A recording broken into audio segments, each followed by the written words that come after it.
Welcome to a Stirling engine tutorial. This disassembled engine here is of an older design, really massive metal parts, but it had one good quality. It had an aluminum displacer that was low in mass. Unfortunately, the shaft that it's on is not low in mass, so that was a problem.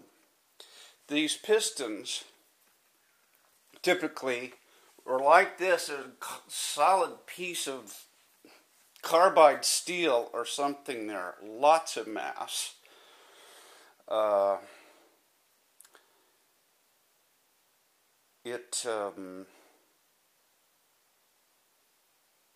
Either a less dense metal or a cavity made in it and covered somehow would be a mass reduction. In this one that I just bought recently that has some glass components.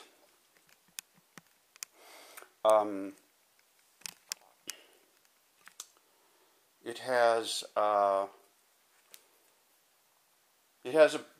two issues that keep it from being a great engine. The piston has been made with dead space.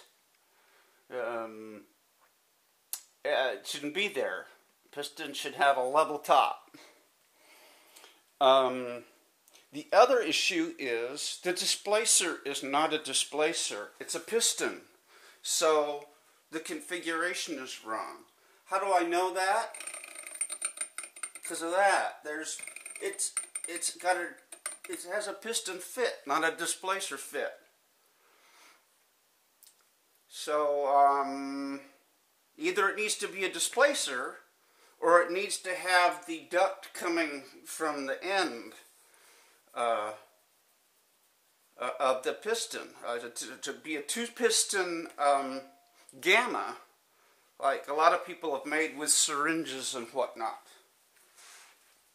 So that's what I know now. Thanks.